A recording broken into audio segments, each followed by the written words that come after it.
Time for the 49ers Rush Podcast.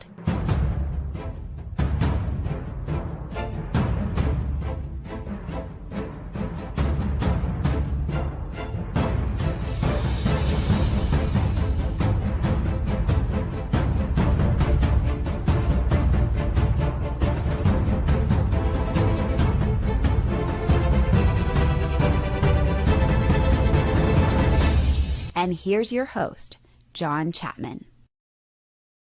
What is going on, faithful? It's Sunday morning, which means it's time for football, baby. We're going to be talking 49ers football.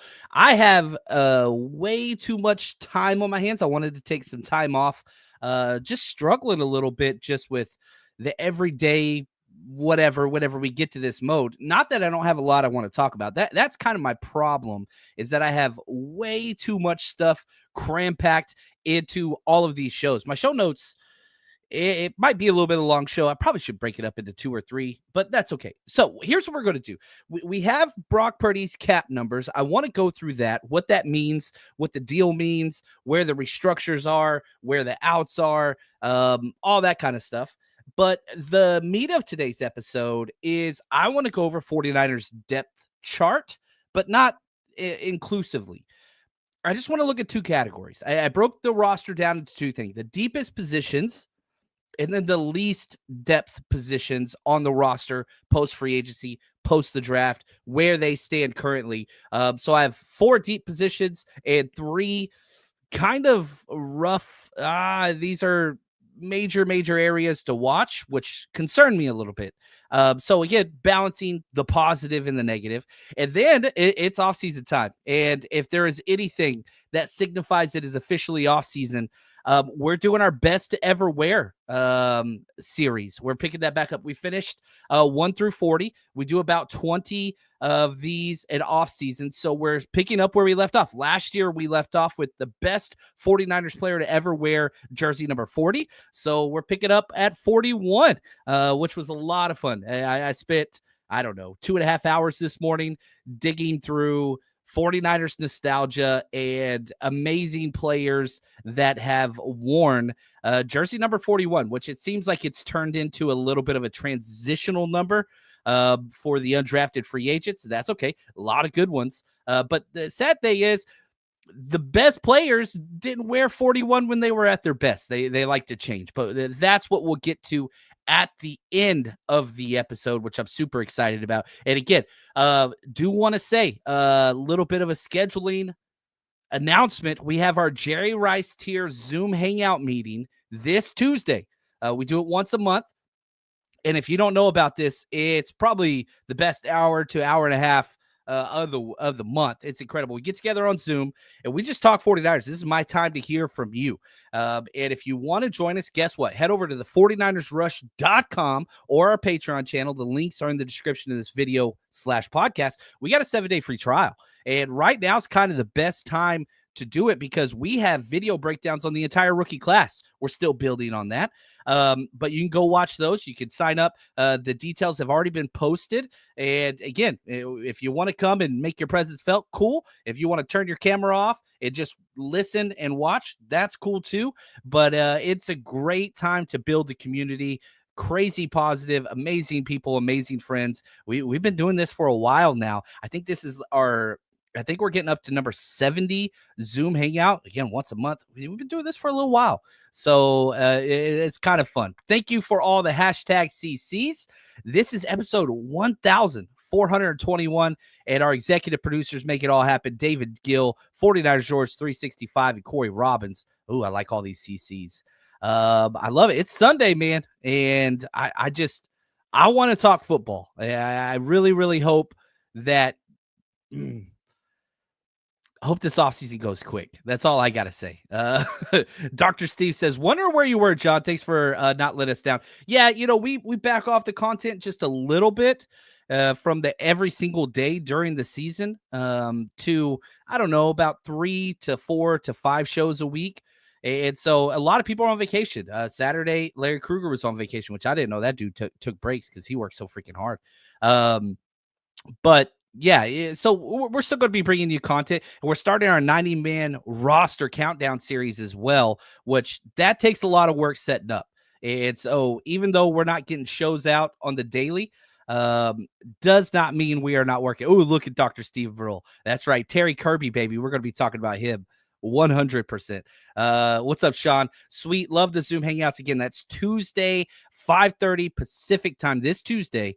So come join us. Those details have already been posted, the Zoom link and all that stuff. And it's a new Zoom link, so it's not the old one. So for those of you, all you got to do is go to Patreon or the 49ers Rush. You'll see it. Click that Zoom link. You are good to go. Dan, what's up, man? Listening with my daughters here in Virginia as we get ready for Big Brother's high school graduation party. Man, congratulations to the Case family. And congratulations. I know Dan's a teacher. Thank you for all you do. And I think you teach middle school, if my memory serves me correctly, but setting that foundation for those kids to move on. I love it. Happy congratulations to Little Case or Big Brother's high school graduation. I love it. You guys are great. Celebrating like a family. Can't wait to see you guys. We're going to be hanging out this year.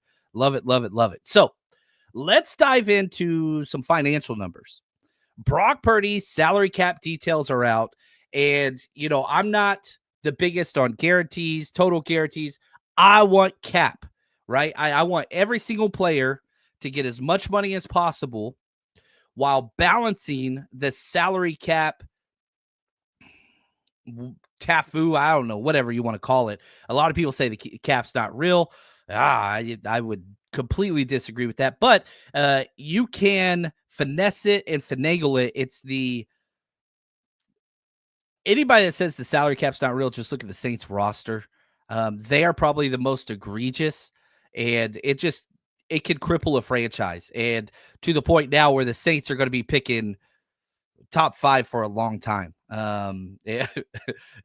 That Derek Carr contract was hilarious. It's still kind of funny what's going on there. But anyway, Brock Purdy's salary cap numbers. And again, to all the people that kept saying, like, well, we got to cut all these guys so we could, fit Brock Purdy under the cap. I kept screaming. I was like, Brock Purdy's cap number is still going to be low. His 2025 salary cap number this season is $9 million. $9 million. It's nothing. And so, like, it had nothing to do with salary cap space. It's just not what it is. It had to do with cash. And the deal didn't get announced until Jed York had to sell part of the franchise, 6%, to get the cash to make these things happen. And that's fine. However, he has to do what he has to do. That doesn't affect us. But, like, it's not a salary cap issue. It never was a salary cap issue. Very important you understand, like, how many Javon Hargrave has the same cap hit this year. He's not even playing for us as Brock Purdy does. I think it's off by like $100,000, but like, that's not the issue. Eter Gross Motto's bigger salary cap. Ayuk, Kittle, Bosa, Trent, Fred Warner, like Christian McCaffrey's right there. Like, it's not a big salary cap. $9 million cap hit. That's it. Not a big deal. So for everybody's like, oh, we got to do these so we can stay under the cap. Not for this year. And then next year, 2026 season, Brock Purdy's cap hit is $24 million. Still not insane. Definitely manageable. Year 3, $30.8 million. Okay, now we're talking. But whenever you're looking about a contract that averages, again, if you go by the agent's number, then it averages $53 million per year. But if you go by the extension with this year, 2025, which was already under contract, it's $45 million. Shout out to Crocker for putting that one out there. We talked about it briefly, but I believe he talked about it before we did. A bunch of people shared that. I always want to give credit. Love Croc. He's awesome. Now, after year 3, so it goes 9 million, 24, 30.8 million. That's year 1, year 2, year 3. This is where you get into the restructure zone, year 3. But I still don't even think that's the time to do it. I think it would be after year 4. The 2028 salary cap hit is $57.6 million. That's where it gets big. 2029, 72.5, and then 2030, the last year, 64.5, with an $11 million void cap hit in 2031.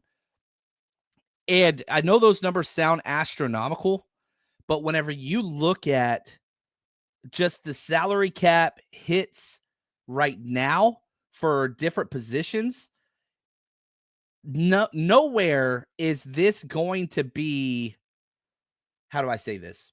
Nowhere is this going to be like, oh my gosh, Brock Purdy's a top 3 paid quarterback. It's not going to happen. It's just not, because by the time that the salary cap's about to explode, and I've talked about this for years, this was the year to get all these extensions done. And I'm very thankful to Jed and the front office for doing it this year, because this is the last COVID cap hit year. It's about to blow up. And this deal already, by the time, again, you've got 3 years with very friendly cap hits, 9, 24, 30.8 million. By the time we're in 2028, I don't think 57 million is going to be astronomical whenever you're just talking about, again, just the cap hits, right? That's the thing that's huge. So if we look at just salary cap hits right now, again, Brock Purdy's 9 million this year.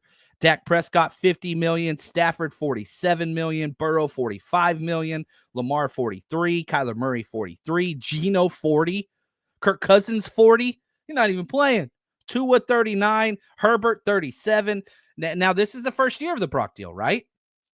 But you're not hitting those numbers, 30 million in 2027, which that would be, if that cap hit right now, you would be tied with Jordan Love for the 13th largest quarterback cap hit.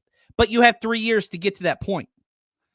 Very friendly deal. Very friendly deal.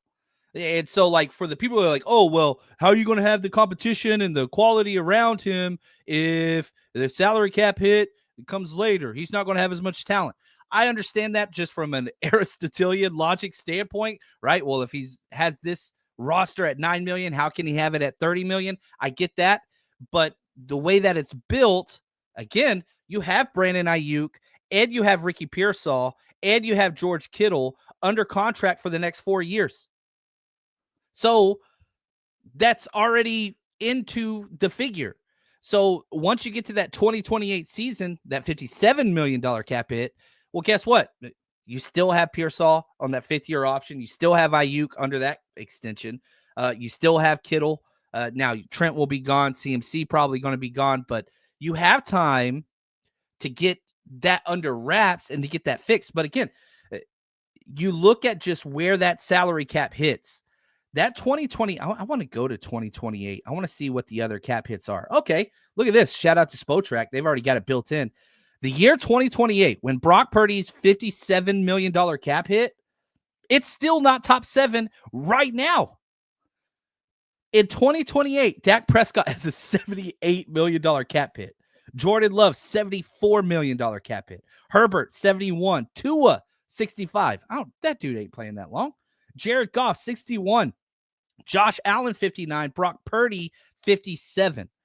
So it's already the 7th largest 4 years from now, and more quarterbacks are going to get paid. You're going to have CJ Stroud getting his. You're going to, man, all these rookies that just had their year last year, right? You're talking Caleb Williams, Jaden Daniels. Those guys are going to be entering new contracts.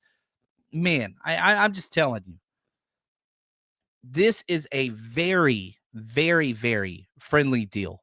And I'm very happy. I wanted it to be longer. But I'm very thankful. There's restructures built in. Probably after year 4, if Brock Purdy plays the way that he has been playing, that is where you could enter into a new deal, push that, $72 and $64 million cap hit back. And there's only one void year with $11 million in 2031. So the price of restructures, you're not behind the 8 ball like what you did with the Debo deal, but Debo is never going to be that. It's a very team-friendly deal for 4 years.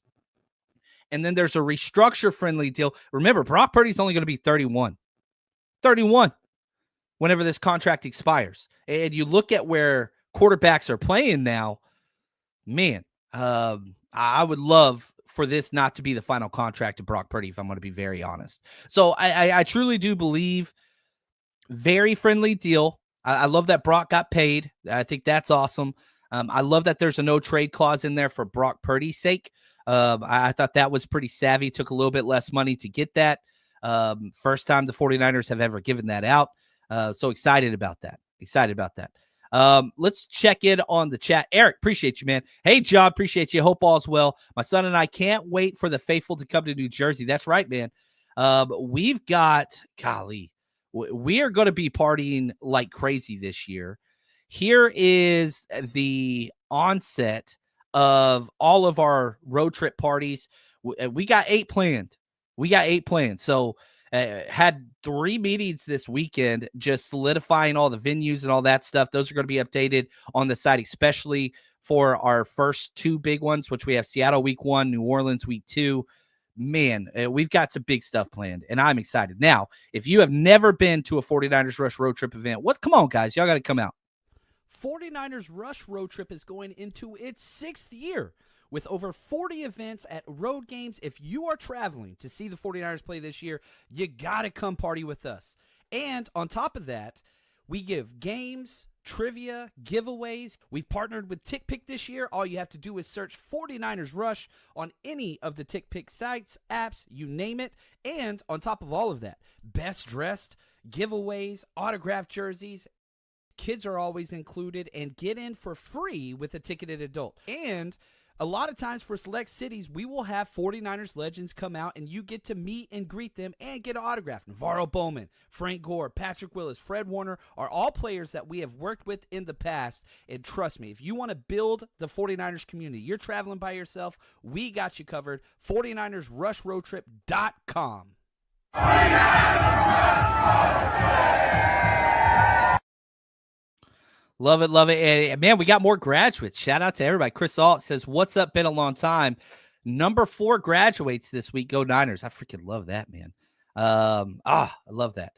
Mike says, "It is so irritating hearing that with dead cap hits, there are a lot of dead cap hits. It's the way the 49ers do business. And the whole idea is everybody's projected the salary cap to go up, and the 49ers roll over. Again, crazy that I didn't mention this, but the 49ers have the second most cap space in the NFL for this year, $40 million.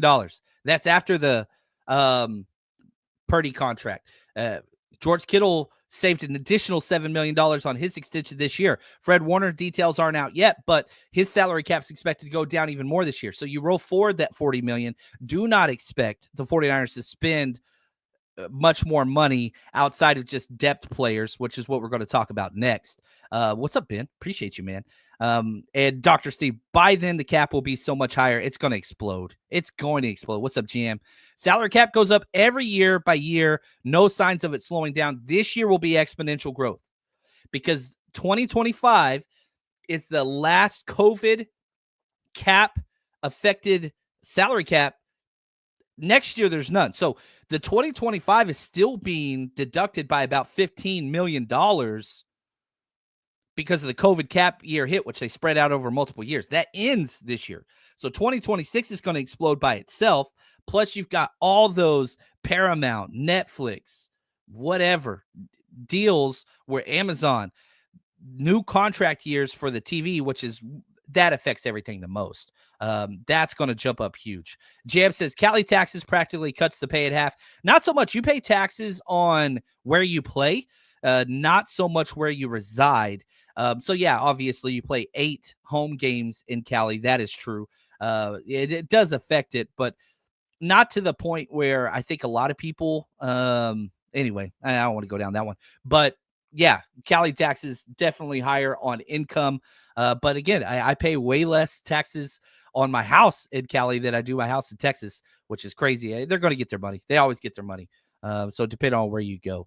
Right here, bid. Assuming he's the guy for the duration of his career, which I do, talking Brock Purdy, then the Niners will keep doing restructures to constantly utilize the 5-year max probation period. He's talking about when you do a signing extension, you could spread that signing bonus out over 5 years, right? So if you sign, let's just say a $30 million signing bonus, you divide that by 5, You spread that out over a 5-year period, 6, right? That helps you, and the 49ers have been very notorious for doing those. Oh, look at that, Eric. Yeah, liking the hat. Shout out to Coach Cruz. The legend got me this hat. It's a black SF hat, but it's got the Union Jack, the gold and red, kind of painted over the SF, which I freaking like. Anyway, oh, what's up, Don Burr in the house? Appreciate you, man. Glad to see you here. Anyway, yeah, I like this contract a lot. And yeah, the schedule, 49ers finished in 4th place. 49ers get a 4th place schedule, a place the 49ers haven't been in a long time. And yeah, it is an easy schedule. It's the easiest period in the NFL. They have the least, number 32 strength of schedule, dead last. Love it. Oh, look at this, Tommy. 49ers and MetLife. We'll be there. We've got a really cool party. It's not finalized yet. We've agreed to terms with the facility, but I don't want to put it out there yet until contracts and everything done. But yeah, our New York party, it's going to be a blast. And Dr. Steve Rule, see you in Tampa again, baby. How are you a drink? Oh, I'll take it. I'm excited, man. Mio, what's up, man? We got everybody in the chat. I love this. Nothing but Niners. Good to see Don Burr has been coming out of hiding. Oh, man, Mike always got shots. Everybody go check out Nothing But Niners if you haven't already. The OGs of 49ers content, and just such a good friend.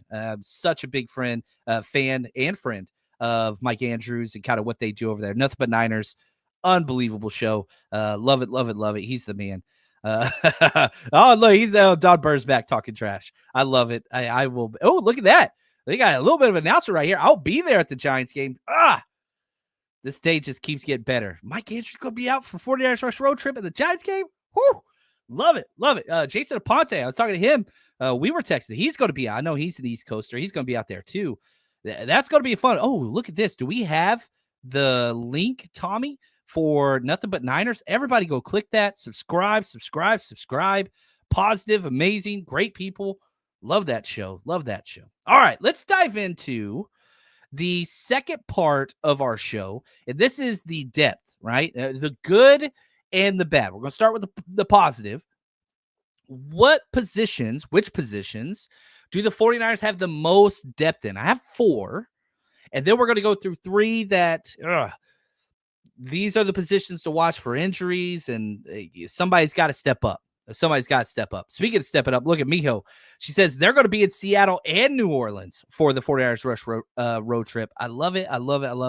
Man, if you can pick one event, New York's going to be epic. We're spending the most money on New Orleans. I don't know if that means it's going to be the best, but that tailgate, seafood station, right next to the stadium. It's going to be great. Anyway, all right, the deepest positions. Start off with maybe not the best depth, but you got the bodies, and that's offensive guard. It's the only offensive line position that the 49ers draft in. They only draft guards. They haven't drafted one center. They haven't drafted one tackle in 3 consecutive drafts. Only team in the NFL that can say that. That's not a positive. But they keep drafting guards over and over and over again. Obviously, Dominic Purdy is a mainstay at that position. Amazing rookie year. He's already playing at a Pro Bowl level. Hopefully, he takes a step up. But behind him, you have bodies with experience on experience on experience. Ben Barch, projected starter there. He started multiple games for 2 organizations, still young. Spencer Burford, remember, he was a guy that started the entire rookie season at right guard. Where he's going to fit, swing tackle, all that stuff, but you got a body there with experience. Nick Sikel started all the remaining games towards the end of the season, proved a lot of promise there. You drafted Connor Colby. You signed Drew Moss and Zach Johnson, undrafted free agents. Like, you've got bodies. Now, outside of Dominic Purdy, is there anybody that's like, wow, this is a legitimate starter with a high ceiling play? No. You don't have that. But between Barch, Burford, Zakel, you have experience. You have people that have been in the system. And then you throw in a Connor Colby, a 7th-round pick. I don't think he's going to play that much this year. But it's nice to have the young flyer with a ridiculous amount of starting experience at college level in the same scheme that could step in. Like, that guard position You have the bodies. Like if you told me offensive line had to have an injury, I'm like, be a guard. Not that I don't want anybody to get hurt. But I'm saying the 49ers could sustain an injury or two at the guard position, even if it was a Dominique Puni. I don't want him to get injured. But part of whenever I'm going through this exercise and I'm looking at the bodies and the numbers and the contracts, my philosophy is this. God forbid an injury happens at a position. Where will it cripple the offense or defense? And where could you sustain it? Guard, even if it was Dominique Puni, you have capable people with experience that could step in and play at those spots. And so guard, I'm just like, hey, you got the bodies. You have the experience, maybe not the elite level, but let's be honest. This is no long. The 20, 21, and 22 and 23 49ers, nothing like the 2025 49ers. Nothing like it. You used to have depth. You used to have backups. You don't have that anymore. When you skip free agency altogether and you don't add anything, you added number 2 tight end and you added some safeties. That's it. You're going to have issues at depth, period. The 49ers are not a deep roster at all. Now, you're betting on the young bucks all stepping in and excelling. That ain't going to happen. Even if it's a 50% hit rate, congratulations, you're one of the best drafters in the NFL. You have to have that. So guys like Connor Colby, you don't have to count on him because you have Barch, Burford, Zakel ahead of him. If he pans out, that's just bonus. That's just bonus. Now, the next position, which again, this kind of falls into the category, it's a depth position, and it wasn't. Defensive tackle. I don't think it's a problem anymore, assuming rookies all pan out. Now, it's a second and a fourth round pick that you're expected to pan out, but Alfred Collins, CJ West, if both of those guys, they don't even have to be home runs. They just have to be singles or doubles, then you're okay. If those guys could play a ridiculous amount of snaps as you're projecting, you're going to be okay. Now, behind him, Jordan Elliott, a lot of experience. He's a boomer bust player every single play. Usually about 4 bad, 1 good, but Kyle Shanahan loves him. Evan Anderson, nothing in the pass game, but solid run stuffer. Kevin Givens, all right. You know, he's where he should be. Because you've got Collins, you've got West, you've got Elliott, you've got Evan Anderson. The fact that Kevin Givens is your 5, that's where he should be. Kevin Givens, undrafted free agent, one of the longest tenured 49ers, by the way. He is now, him and Bosa are the only ones around, and I guess Mitch Wisnowski, from that 2019 draft class, now that Drake Greenlaw's gone. But Kevin Givens was an undrafted free agent that year. He's been around. And so, like, that's where he belongs. He's a rotational guy. Then behind that, you even have more depth. Kalia Davis. Could he take some steps up? Sebastian Valdez. I really like him. So you have the bodies at least. Now, does that mean that the defensive tackle room is a positive on this roster? I don't think it's there. If Alfred Collins can develop into a pass rusher, we know he can stop the run. And if the other rookie, CJ West, can also become a penetrating defensive tackle instead of a 2-gapper like he was at Indiana, then all right. But remember, he hates quarterbacks. I love CJ West. So, again, back to this question, if you had an injury at a position, defensive tackle, you've got the bodies. You have the bodies. Let's say you keep 5 or 6, Alfred Collins, CJ West, Jordan Elliott, Evan Anderson, Kevin Givens. There's 5. Kalia Davis, there's your 6. Sebastian Valdez, you put him on the practice squad if he clears. Man, you are right. That is a healthy rotation of bodies. But again, you are dependent and assuming not 1, but 2 rookies are going to pan out. I'm pretty confident in both these guys. I was super high. Both Alfred Collins and CJ West were rush crush draft prospects. Can they stay healthy? They both have all throughout college. Can they stay healthy? I know Alfred Collins had a calf sprain, but man, I like this position. But again, it's based on projection. You have to have not one but two rookies paying out. And I'm okay with that. Oh, look at this, Tommy. I think we've got the best depth at quarterback. Amazing starter. And being real, I wouldn't be worried if old Macaroni Jones has to step in for a game or two. It's better than it was last year. There's no doubt about that. Going from the two quarterbacks we had last year who both had to play, Josh Dobbs and goodness, his name's missing me right now, but he wasn't good. This is going to drive me crazy.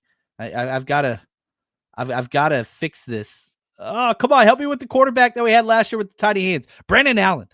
Thank you. So yeah, I'd take McCorkle Jones over both them. I don't like McCorkle Jones, but yeah, he's not a bad number 2. Tanner Mordecai, your quarterback 3 has gone down, right? Quarterback 1 stayed the same, Brock Purdy. Quarterback 2 went up, McCorkle. Quarterback 3, Tanner Mordecai was 4 last year. Now he's 3. Curtis Rourke, I don't think plays this year. So if we're just talking 1 and 2, I agree with you, Tommy. I agree with you there. But outside of that, I don't know. Logan, right here. Watch out for Sebastian Valdez. I love it. Oh, what's up, Captain? Appreciate you, man. I think Sebastian Valdez can make this roster. I would be very happy if that's the case. He's going to push out at Kalia Davis or Kevin Givens, but hey, that's okay. That's okay. No issues whatsoever there. It's right here. I disagree with this. I'm going off notes now, but when Ben talks, I listen. He says, we're in good shape at defensive end too. I have defensive end on one of my least depth positions. Again, the whole idea, if you have an injury, I think you're screwed. Okay, so now this is so we're bouncing around now. Whatever, I don't care. We get off script. That's a fun thing. But again, when Ben talks, I listen. Here's the projected starters: Nick Bosa, Mykel Williams. Okay, awesome. Then you have Yetur Gross-Matos and Sam O as your 2 backups. After that, I don't know if you could trust any of these guys. Robert Bill Jr. is good against the run. A lot of positive tape last year. 0 pass rush production to this part of his career. Why could, can he take a jump and become a decent pass rusher? I don't know. The coaching staff's not changing. He's not. I don't know. Jonathan Garvin, Teron Jackson. If you had an injury at a position on defense, defensive end scares the living daylights out of me. I do not want Yetur Gross-Matos starting. I'd rather have Sam O, to be honest with you. I think he's more consistent. But like if Bosa or Mykel Williams gets injured, I think that this position is awful. Now, I still think and hope that if they signed any position, I would hope that they signed a defensive end or I don't want to say the other position. I don't want to give that one away. But defensive end is a major need. Roy's place. Mykel needs to be rotated first-year player. I see us picking up a defensive end. I hope you're right. I like Mykel Williams. That was my projection for the pick. But, you are so top-heavy with no depth. Yetur Gross-Matos is a decent 3. Sam O is a decent 4. But both of them are so limited. Sam O's not a great pass rusher. He can bull rush, but can he develop into something else? Man. Yeah, I don't know.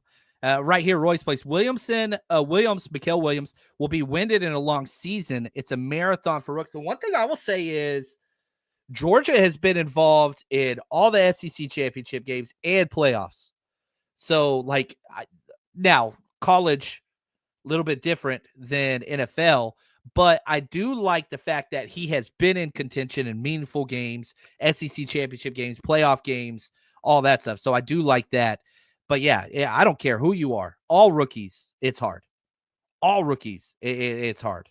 Tommy, what if Gross-Matos just starts the Bears game? I'm cool with that.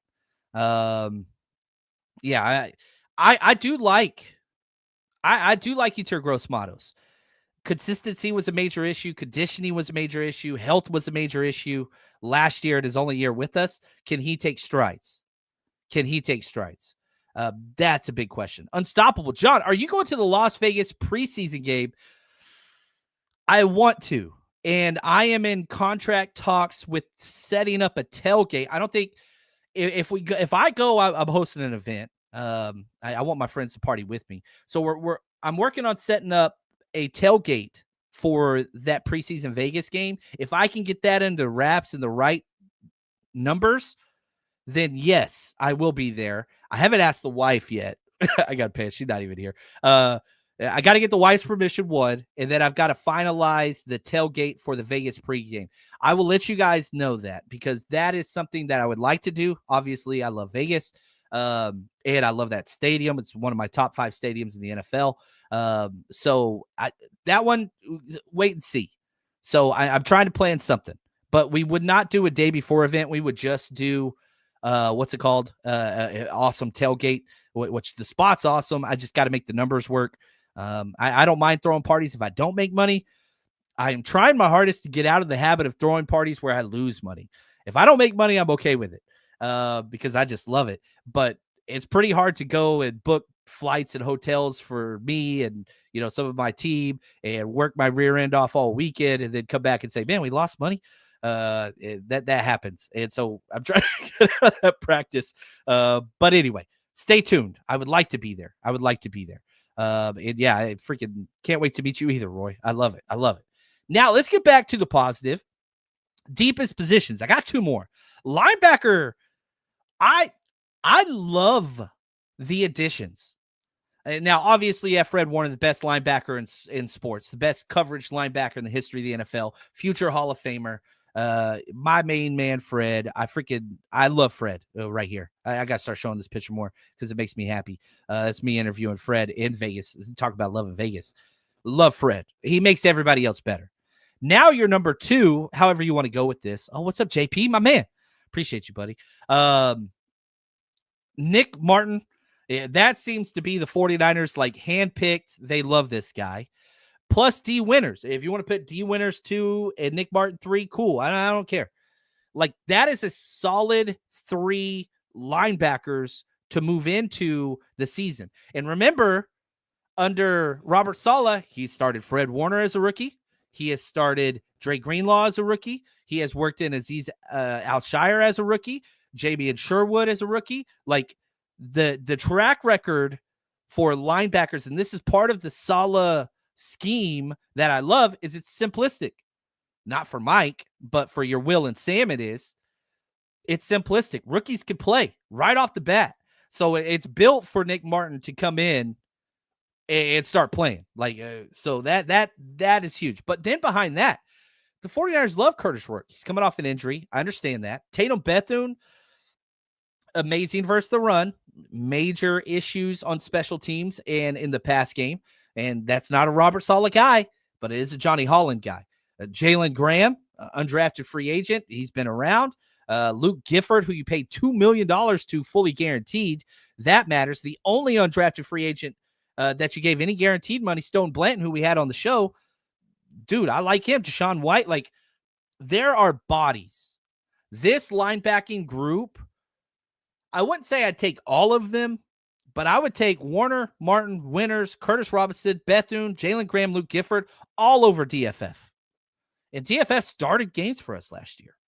Like, the depth is there.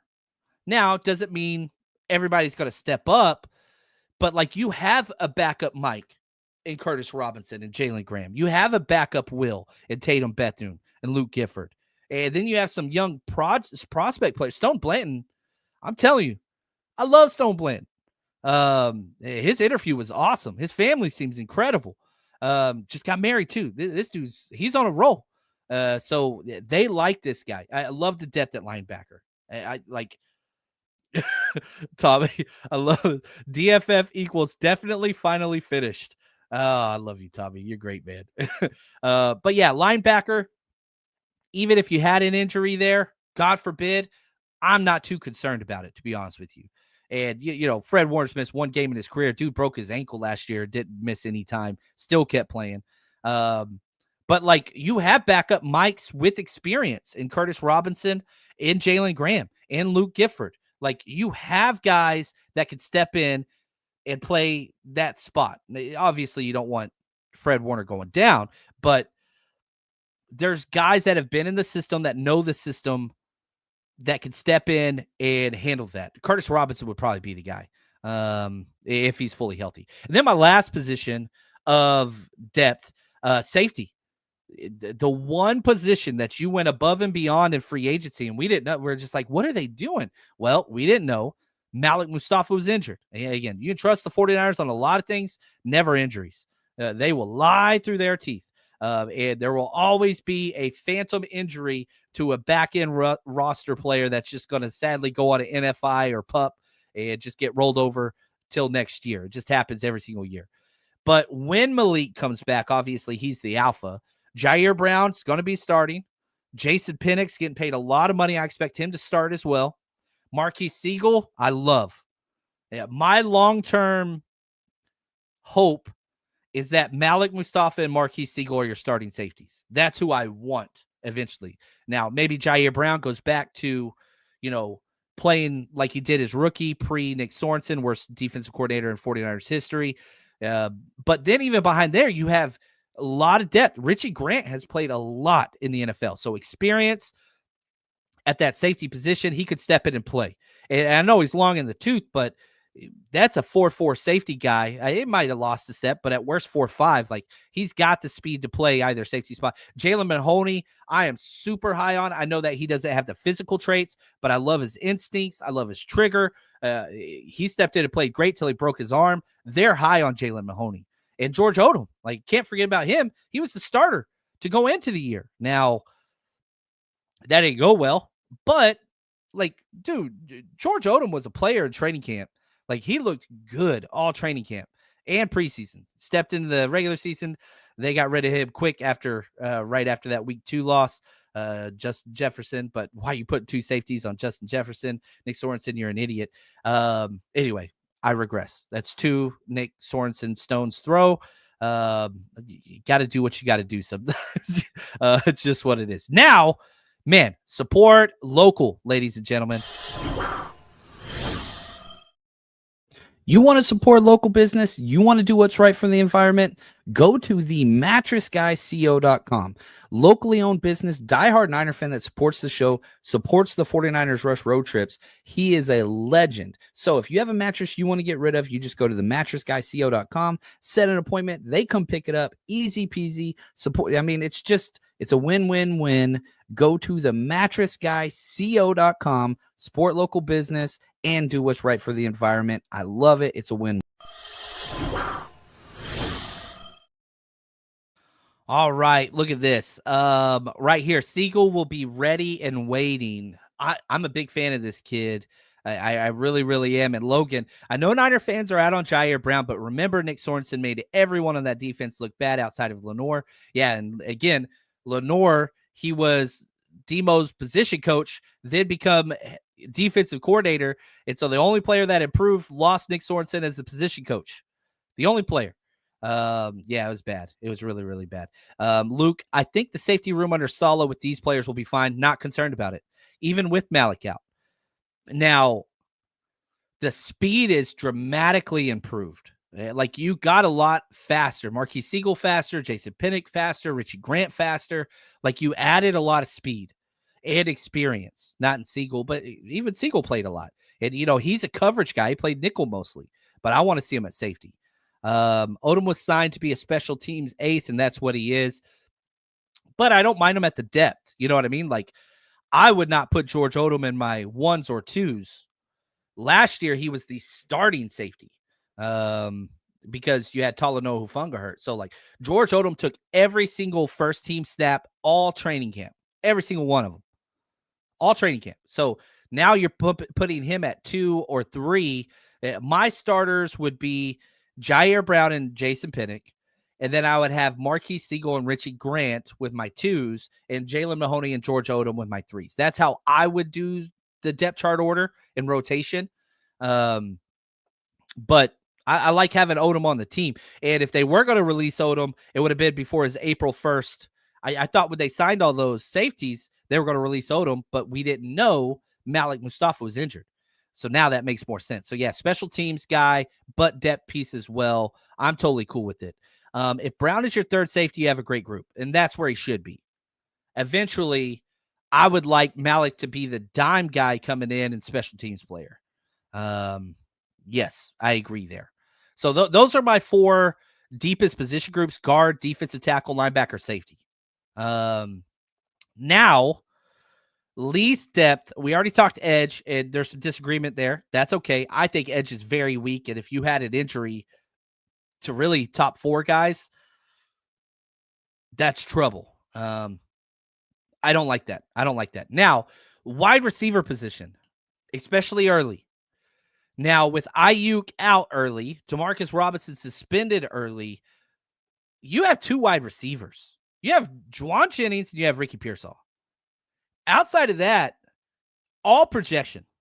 Jacob Cowing, dude, could not see the field last year. Now, I love the workouts. I love that his body looks like he's added some strong muscle weight, not bad weight either. Trent Taylor, like, come on, man. Russell Gage, Isaiah Hodgins, I'd prefer those 2 over Trent Taylor. But, man, Kyle Shanahan can't quit Trent Taylor. Just can't. Like, one of those guys has to start. Cowing, Taylor, Gage, Hopkins has to be your number 3 wide receiver right now. Week 1. Week 1's that's a on-the-road division game in Seattle.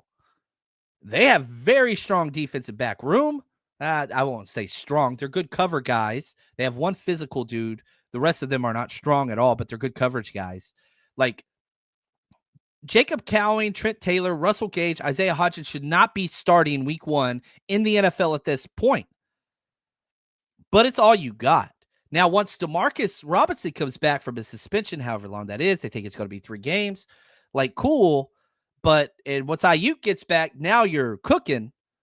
But that is a bad group. And so George Kittle and Christian McCaffrey pound the over as soon as those betting props come out week 1 for receptions and reception yards. Bet Kittle CMC over.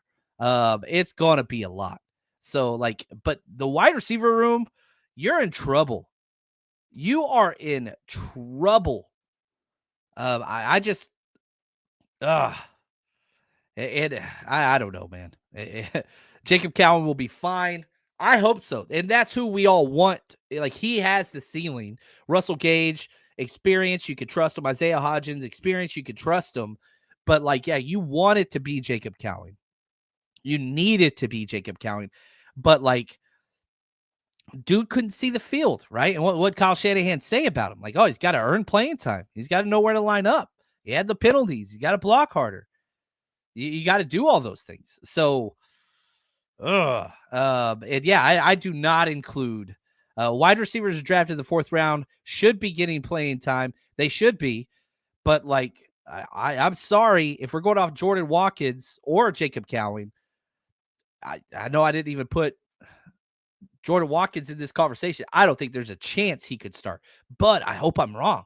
Man, how cool would it be if Jordan Watkins goes out there and wins that job? Maybe and again, Jordan Robinson was not in my 300-plus players I graded. I had an undrafted grade on him to be kind. But, man, what if he come out and won that job? That'd be best case scenario. I love being wrong whenever I am low on a player. That is a good thing, not a bad thing. And I know a lot of people want to buy into their takes and whatever else, but man, I remember when we drafted Cameron Lawton, I was like, that's the dumbest pick ever. Then we drafted a kicker after that. And I was like, never mind, there it is. But I was like, this player is not going to make the roster. And he, excuse me, he had one of those fake injuries. They kept him around for a year. It just didn't get better. It just didn't work. I would have loved to have been wrong on Jake Moody. I would have loved to have been wrong on Cam Latu. I really hope I'm wrong on Jordan Watkins. Really, really do. Now, Tariq Owens, yeah, he's in there as well. I mean, maybe he wins that spot. Somebody got to. Somebody's got to. But that's rough. I want it to be Jacob Cowing. If it wasn't Jacob Cowing, I'd want it to be Jordan Watkins. And then after that, it's the old cats or Tariq Owens. Like, that wide receiver room is rough. I'm just going to be very, very honest. Now, and it's only early. That's the caveat. Like, if you're the 49ers, you're sitting here saying, well, it's 3 weeks till we get Demarcus Robinson back. He'll start for us. That's a quality wide receiver. Dude, Demarcus Robinson stole Cooper Kupp's job in the playoffs. He had more reception yards, targets, and snaps than Cooper Kupp did the last 4 or 5 games of the Rams last year. And they were all meaningful games. They were fighting for a playoff spot, got into the playoffs, did some work, and shout out to Don Burr. Took care of Detroit and all that stuff. But it's a big. Did they beat Detroit? Who beat Detroit last year in the playoffs? I might be wrong on that, and if I am, that's not even quality trash talk. I apologize. Oh no, they got beat by the Commanders. Never mind. Sorry, Don Burr. You guys did not get beat by the Rams. Anyway, my last position that I am most concerned about is the cornerback position. Now, the good news is you have a clear 3. Diamador Lenore, Renardo Green, and a 3rd-round pick on Upton Stout. Your projected guys are those guys. There is no competition outside of those 3. And if Upton Stout, and again, this is one of the ones where it's like, dude, you are betting a lot on a late 3rd-round rookie. Because who's the next corner? Ciaran Neal? Contract-wise, it'd be Ciaran Neal because you paid him a couple $1 million guaranteed, which isn't a lot for a starting corner. Darrell Luter Jr. has showed nothing. Trey Brown showed a lot, can't stay healthy. The dude's missed almost 40 games in 4 years. Now, I got to give credit to my man Luke right here. John, my dude from BYU, needs to make the squad. Jacob Robinson, come on. I love Jacob Robinson. I love Jay. I had him on the show. It was so cool talking to him, man. He's a good kid. But yeah, I have Jacob Robinson next up on that list. I think he makes this roster. I think he has a chance. If you're asking me, easiest pathway to making this roster as an undrafted free agent, I think it's Jacob Robinson. I mean, you just got to beat out Darrell Luter Jr., Trey Brown, Ciaran Neal. That's it. Because you got to keep 6. Might keep 5, but probably keep 6. So Darrell Luter, Ciaran Neal, Trey Brown, Jacob Robinson. Then after that, Chase Lucas, Dallas Flowers, Trey Avery, Derek Canteen. Not a lot. I don't like it. I don't like this room. I really, really don't. Now, I love the top. Diamador Lenore and Renardo Green is just 1-2 punch. Awesome. Can Renardo Green stay healthy? And back to my issue. If an injury happened at the cornerback position, holy freaking cow. You are in dire straits. Maybe you move Marquise Siegel to nickel. You know what I mean? Like that might be in the cards. He played. That's what he played. He's fast enough. He's big enough. He's long. He's tough enough. It's just I don't have confidence in Darrell Luter Jr., Ciaran Neal, Trey Brown. I do not have confidence. And if Upton Stout doesn't hit the ground running, that's a big if. And so as we go through these positions, and corner's my last one, it's if. The depth is not there to be wrong on the rookies. It's not. Now, not saying you have to have a beast starter at every position or anything like that, but it's just dude, the 49ers are a couple, let's understand, the 49ers injury history is not a good thing. It's as bad as could be. If you do have 2 to 3 injuries, which is going to happen in training camp and preseason, it's going to happen. Man, if it's at corner, edge, wide receiver, it's going to. Now, the good news that I will say is that the 49ers have the cap space to go and plug and play. I do like that. And so, I mean, you got $40 million cap space just sitting there. So you could go. So, if the wide receiver position did get injured, okay, you could go sign a Keenan Allen, Amari Cooper, Tyler Boyd, DJ Chark. You could do that without even lifting. You got $40 million cap space. You can do whatever the hell you want. He has second most cap space in the NFL. Now, okay, edge rusher. Let's say, God forbid, Bosa, McHale, or Turk gets hurt. One of those three gets hurt, you're screwed.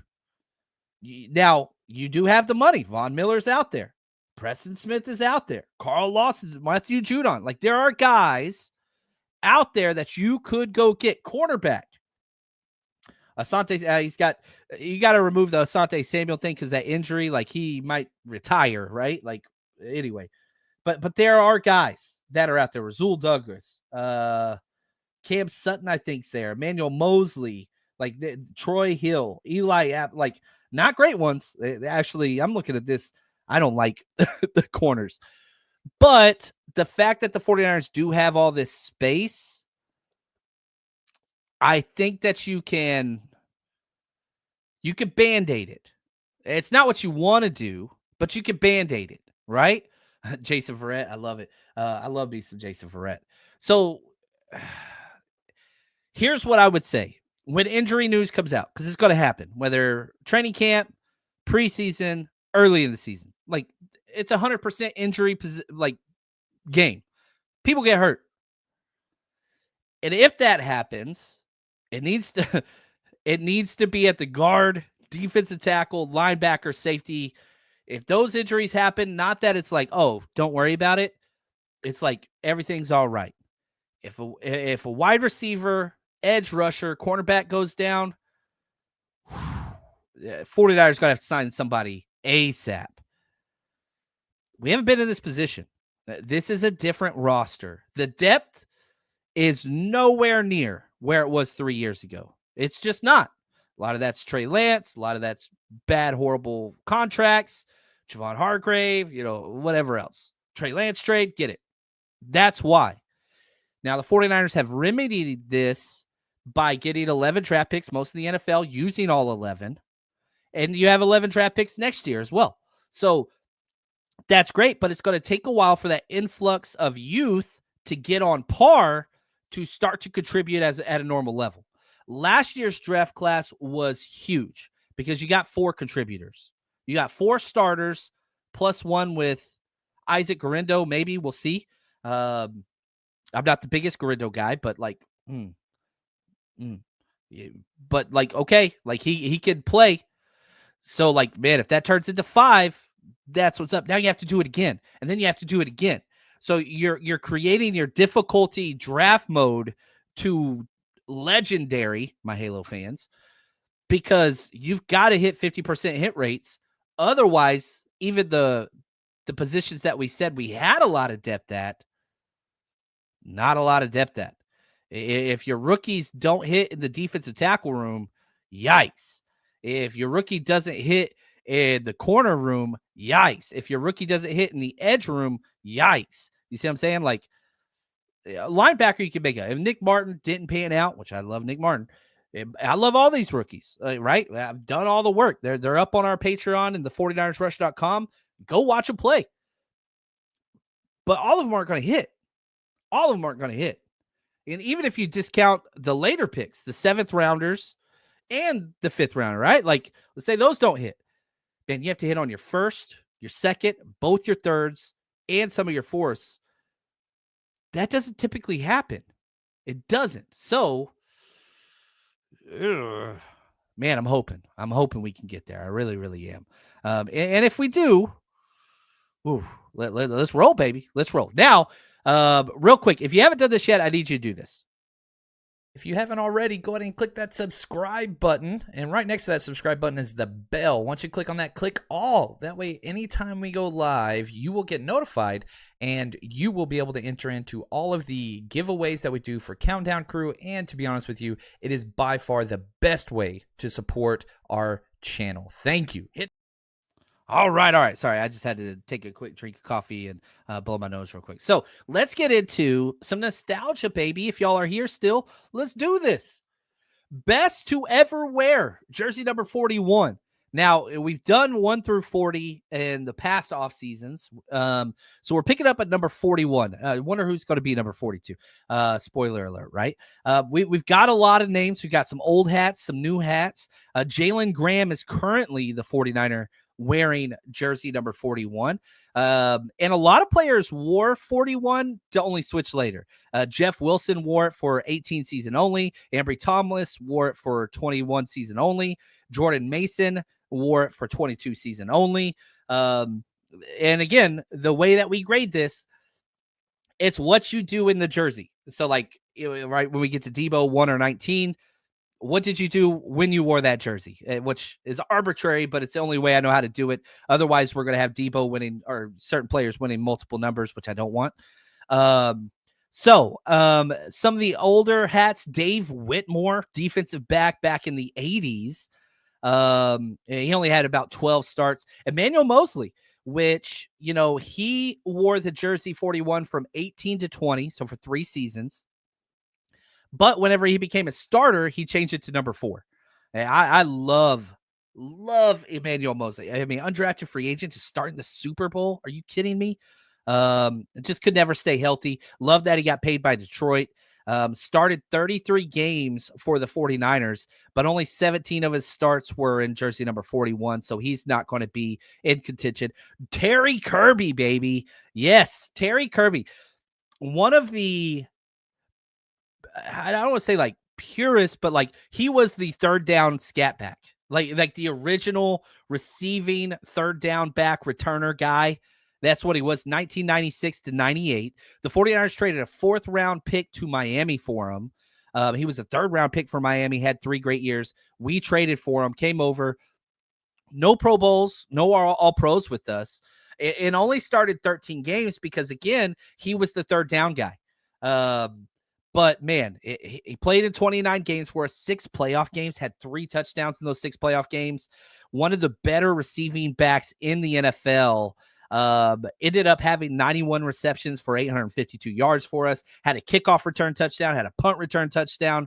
Terry Kirby was awesome. He was a very, very fun player. But he does not win. He comes in number 3 for us. Number 2, we're going old school. In fact, World War II veteran old school. John Woodenberg, offensive tackle. He was with the 49ers from 1946 to 49, way before my time, obviously. But I had a blast researching him. And, with Memorial Day and all that kind of stuff right there, like, man, this was pretty cool. So he plays for the Steelers for 3 years and then left the NFL to go fight in World War II. Like, oh, what a freaking beast. He was an officer in the Navy. And then after the war was over, came back and signed with the 49ers. Played with the 49ers for 3 years as an offensive tackle. Had 54 starts, no Pro Bowls or all pros. Solid starter. The 49ers were not good at that time. No playoff games or anything like that. And then after he played for the 49ers, he became mayor of Scottsdale, did a whole bunch of stuff in the community, did some car dealerships. He's passed on now. But John Woodenberg, 54 starts at left tackle. I freaking love it. Love it. He comes in number 2, and I love it. You guys are smart. Number 1, Anton Bethea.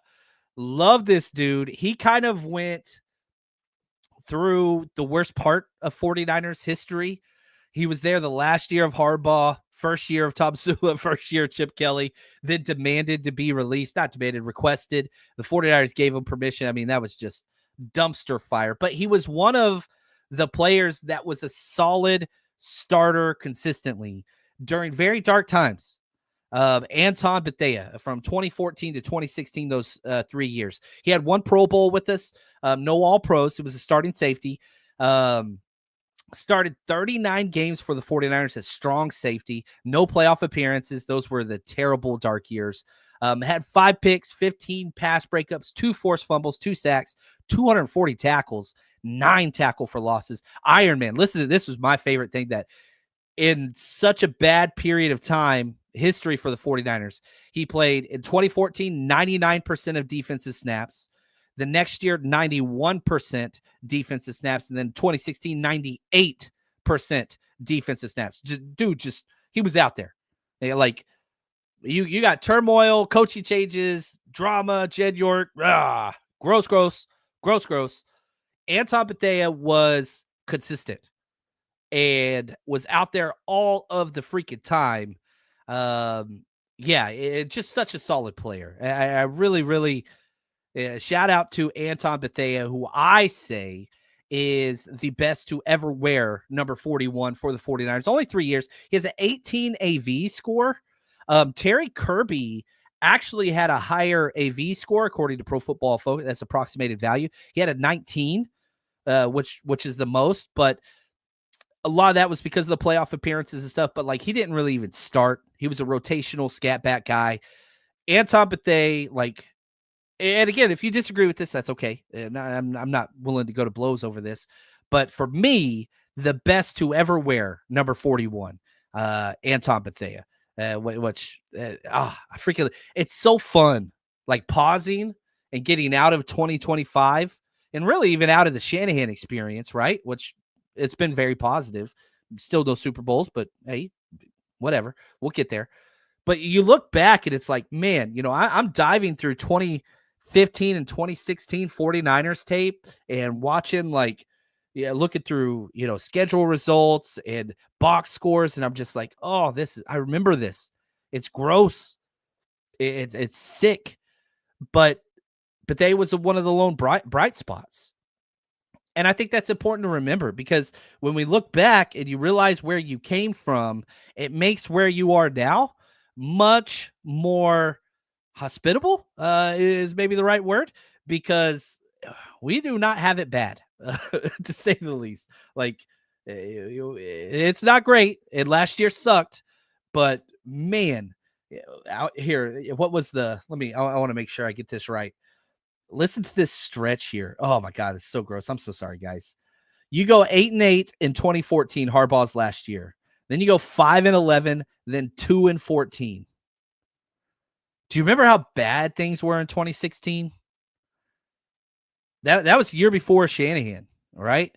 And so you go 2-14, 6-10, 4-12, 13-3, 6-10, 10-7, 13-4, 12-5, 6-11. You've got some down years, no doubt about it, in that Shanahan era. But man, there was no hope. There was no hope in 2016. There was none. I remember flying out for the Cowboys game that year. Oh, man. And it was, we lost 17-24. Fans were booing. Wouldn't change quarterbacks. You had Blaine Gabbert out there, who was just one of my least favorite players ever for the 49ers. I hate Blaine Gabbert. Like, it just sucked. It just sucked. And like, yeah, Chip Kelly is definitely in my worst coaches of all time for the 49ers. He's not my worst coach because he didn't have much to work with, but like, oh, dude, such a terrible person, such a terrible personality, such a terrible, just terrible, so much terrible. Now he's offensive coordinator of the Raiders. It's what it is. But man, now we have hope. Right there. Isn't that when the fans chartered a plane to fly? Yeah, it was. I was at that game. We flew out for that one. I remember. Yeah, Jim Tom Sula was bad too. Going from Tom Sula to Chip Kelly when you had Vic Fangio on the freaking roster. You chose those two? Anyway. All right. Times are better now. So the look back at nostalgia, you don't want to dig into the mud too much. Otherwise, you're going to come out dirty. But yeah, shout out to Anton Bethea. And thank you, John Woodenberg, for your service to the 49ers and to the country. That's incredible. Terry Kirby, that puts a smile on my face. Emmanuel Mosley. I don't know if we're going to get 41's not a cool number. Maybe Jalen Graham becomes, the next one that is in this conversation, but probably not. Yeah, I don't think 41 we're going to get any new entries anytime soon. Anyway, this has been fun. Hopefully you guys enjoyed the show. Look at that. We went past an hour in the off season. That's what's up. And I still have more notes. I'm just going to push them to next show, which is awesome. So I do have a couple announcements. Tuesday doing the John and Wayne show. Wednesday, I'm excited about this. Going to be doing a show with Damon Bruce. Haven't done a show with him before, but we've been chatting, so we're going to do a show there. Then I'm going to go out of town for the weekend, but we're going to have our countdown. Starting with our 90-man countdown. Those are going to be released over the weekend and Monday, Tuesday. So we're going to leave you guys with some content, even though we're out. So if you haven't subscribed to our YouTube channel, that's probably the best way. Just type in 49ers Rush. And that's going to do it for us today. You guys are incredible. Appreciate you being with us. And, man, football cannot get here soon enough. But we will be here in the meantime, making sure you have 49ers content. Until then, stay strong, faithful.